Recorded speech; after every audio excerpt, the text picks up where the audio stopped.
So, hey guys, I know my channel isn't really about financial literacy or about money mindset, but since I already opened this topic, since I already started talking to you about it, and since the previous video on financial thinking turned out quite big, I want to continue.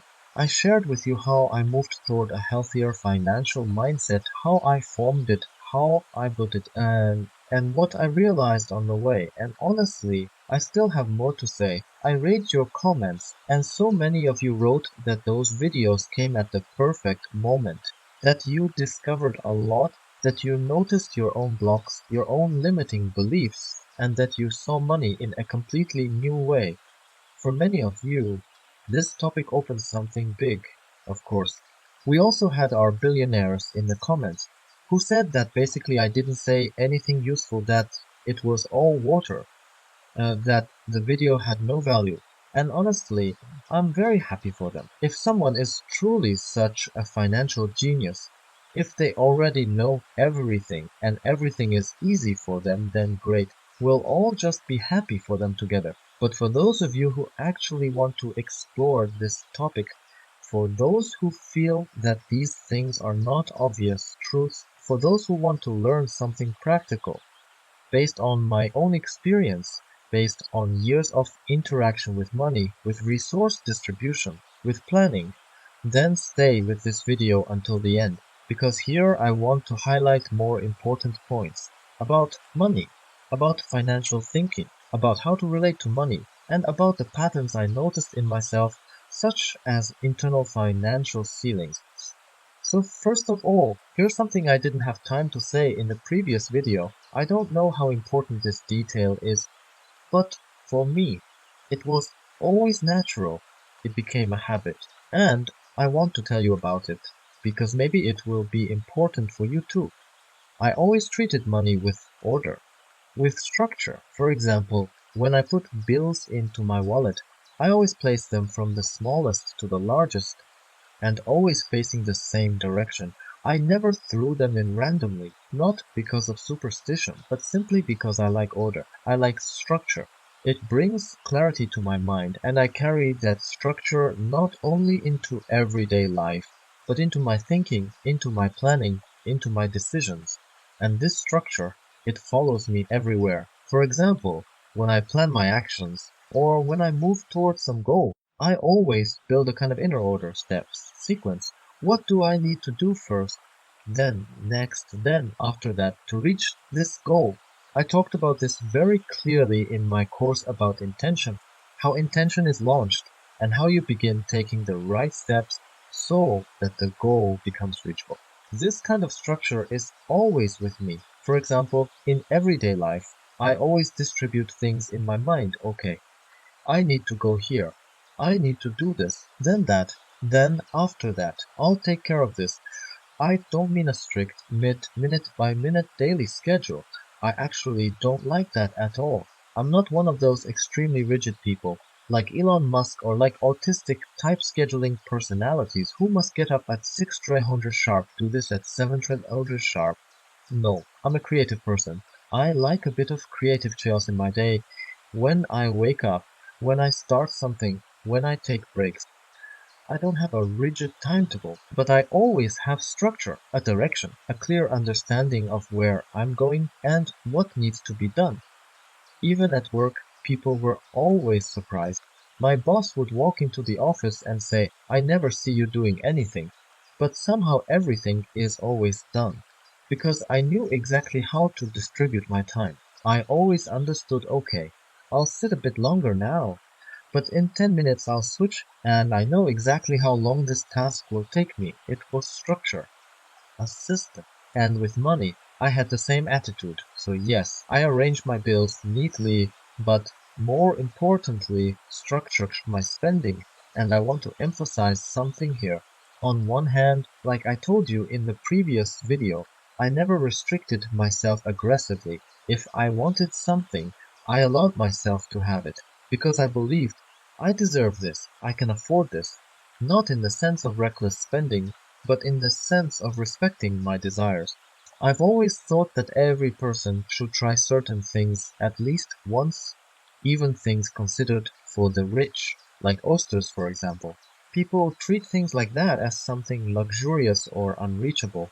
But for me, it wasn't about luxury. It was about trying new experiences, new tastes, new impressions.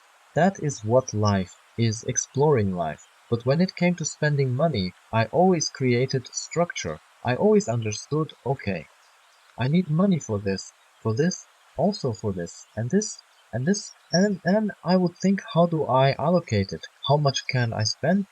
What can I set aside for that little desire? Maybe for that loister moment. So I don't limit myself emotionally, but I systematically organize everything. And structure, it's not something negative. It's not rigidity. It's clarity. It's rational thinking. It's an orderly, conscious relationship with money.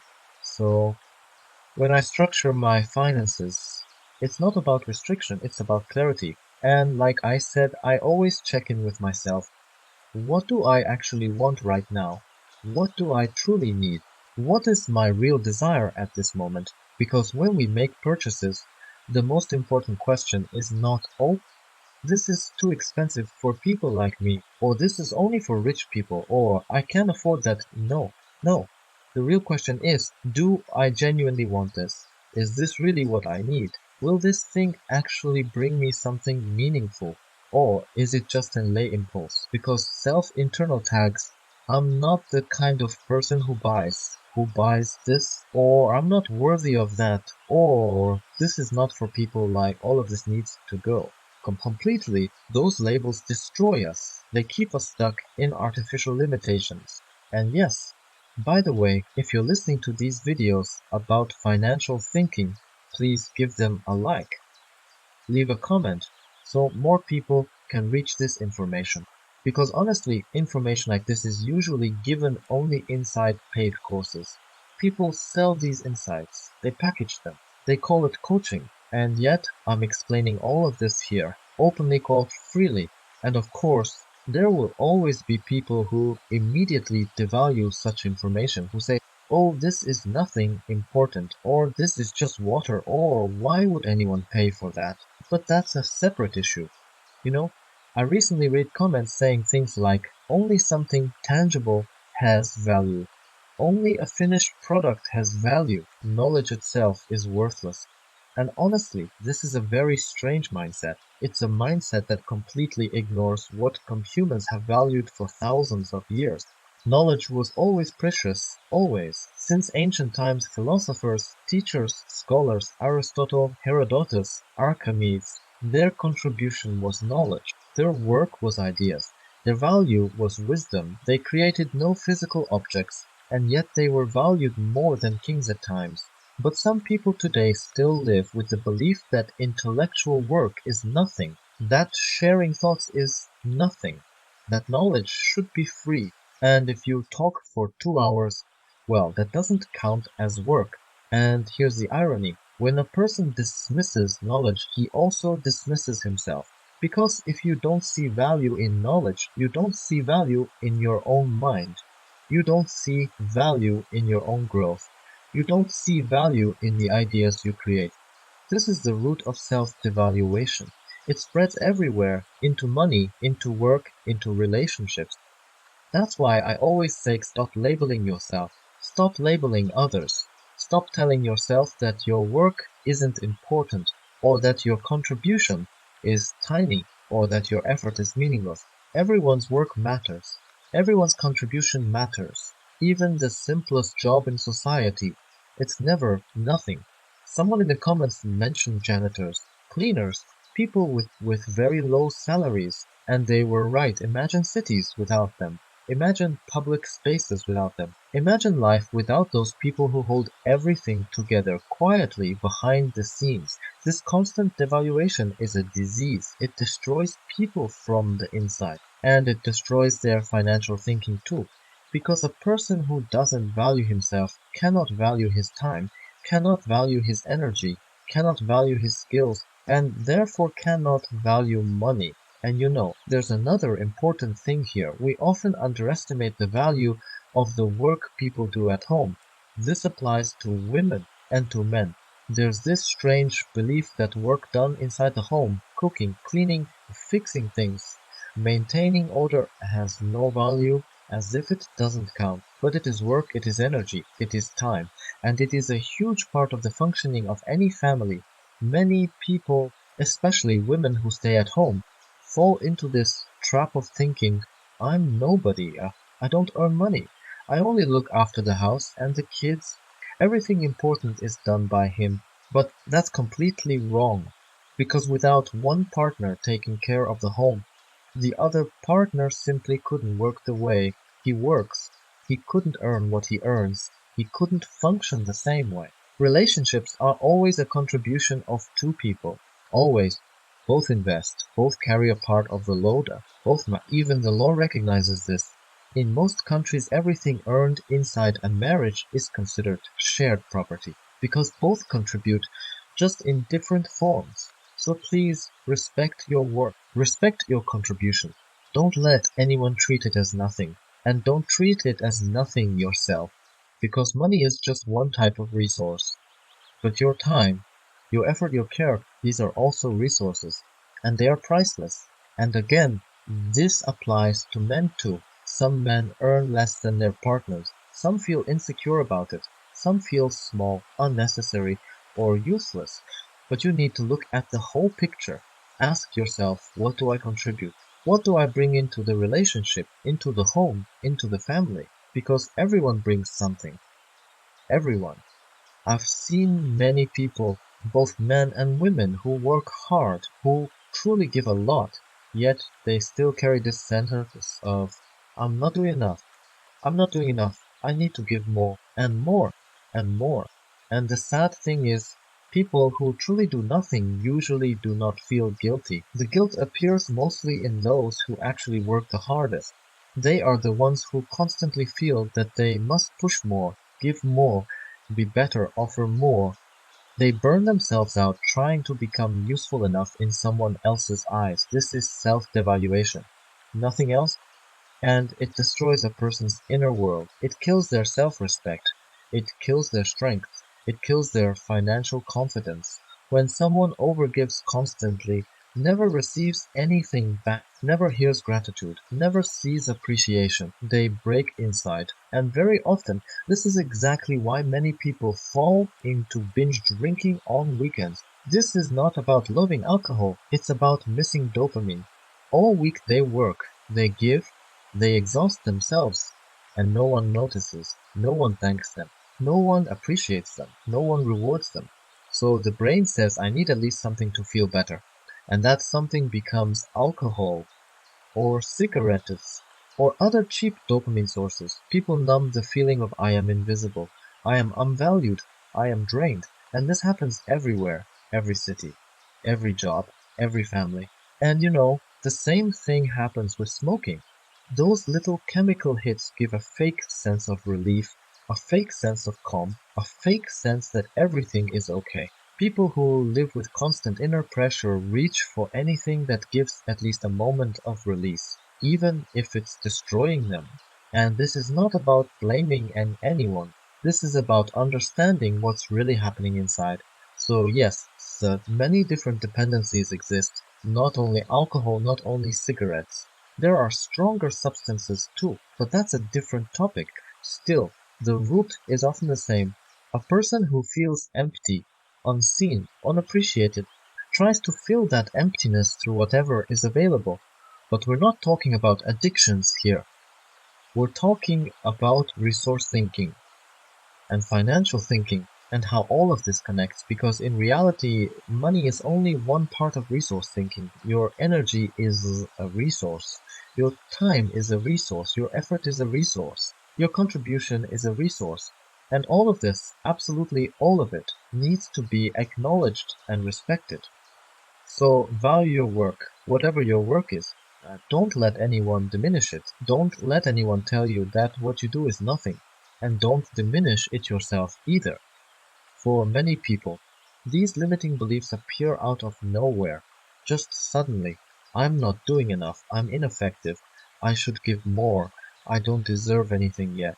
But these thoughts don't from nowhere. Something or someone planted them. Often there is a toxic person nearby, a boss who constantly demands more, a partner who never appreciates anything, a family member who criticizes everything you do. People like that drain you, push, and still say it's not enough. They treat you like a bottomless hawk cook, faster, more, again, and you're supposed to never get tired and never expect anything back. This is the slavery of the modern world. It just looks different now, but the mechanism is the same. So look around carefully. See whether someone in your environment is constantly diminishing your effort or demanding more or pushing you into exhaustion. Most people don't even realize they're doing it. They aren't always acting intentionally, but the effect is still the same. And here's the important part. Until you start valuing your own effort, others won't value it either. You need to recognize your own contribution. You need to see your own importance. You need to say to yourself, I did this. I worked. I created something. I helped. I supported. I contributed. And then you'll also be able to say it out loud to others, not in conflict, not with aggression, but calmly and clearly. I do a lot. I contribute. My work matters. This is part of building healthy boundaries. When you respect your own work, others learn to respect it too. And when there is respect, energy exchange becomes balanced. Giving and receiving align. Your relationship with the world becomes healthier. And yes, your financial life becomes healthier too, because all these things are deeply connected. And this isn't only about financial thinking, it's about structural thinking in general. It's about how you approach life, how you approach your own needs, and how you manage your internal resources. Another important point is rationalizing your desires, actually talking to yourself, listening to yourself, asking honestly, what do I want? What do I need? What matters to me right now? Every purchase begins with a conversation with yourself, a conscious one, not driven by guilt, not driven by impulse, not driven by someone else's expectations. You ask, do I really need this? Is this desire genuine? Is it truly important to me? Or am I just trying to fill an emotional gap? Because everything has priorities. And many people place themselves as the last priority, the final letter in the alphabet. I will take care of myself last, after everyone else, after every bill, after every responsibility. But that's not sustainable. What you actually need is a balanced monthly structure. Yes, pay your bills. Yes, handle your responsibilities, but also give yourself something, not random things, not mindless spending, but something that comes from a true internal desire, something that says, I matter too. My joy matters. My rest matters. My wishes matter. And here's where you start asking yourself what desire of mine is a priority right now, which wish has been waiting for too long, what do I genuinely want to experience or enjoy. Maybe you want to go to a concert or see a movie or eat something you love or buy a book you've wanted for months or treat yourself to something small but meaningful. These aren't childish things. These are signals of inner balance. And sometimes the desire seems irrational.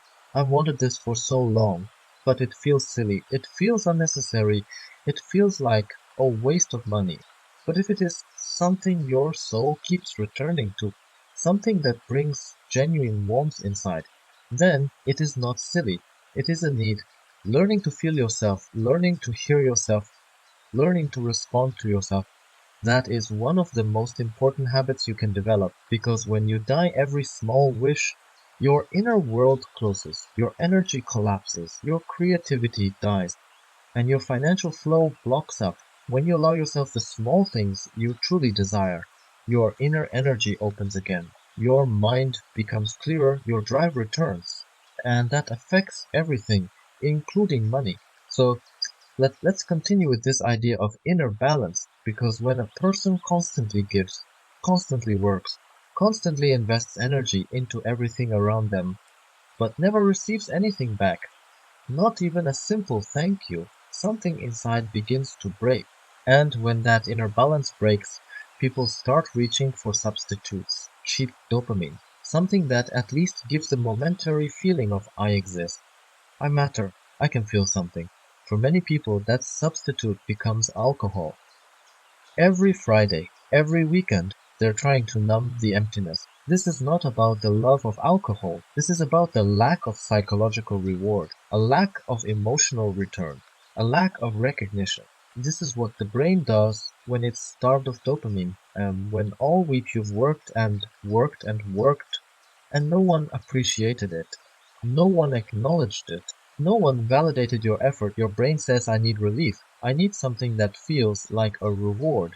And it reaches for the fastest option. And alcohol is not the only one. Cigarettes do the same thing. They release chemical signals that make the brain feel a tiny bit calmer, a tiny bit more satisfied, a tiny bit more in control. And then there are stronger substances too, but that's another conversation. Though yes, they come from the same root, because these patterns don't form in people whose emotional needs are met. They form in those who are constantly drained, constantly overworked, constantly unseen, constantly undervalued.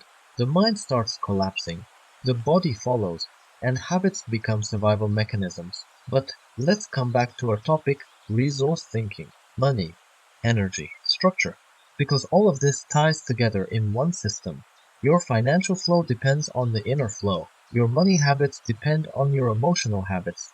Your resource distribution depends on your boundary distribution. Everything reflects everything, and that's why it's so important to acknowledge your own effort, to stop diminishing what you do, to stop allowing others to diminish what you do. Because when you value your work, money begins to treat you differently. Life treats you differently. People treat you differently. This imbalance, where a person gives, but receives nothing, leads to burnout, to bitterness, to self-hatred, to addictions, to emotional collapse. And then people wonder why their financial life doesn't improve. But how can it improve if the inner foundation is leaking? When you fix the internal system, the external system begins to function naturally. So as I was saying, this cycle of giving without receiving pushes people into emotional starvation. And emotional starvation always looks for quick relief. That's why so many people end up relying on alcohol or cigarettes or other substances. But the deeper issue is not the substance, it's the imbalance inside.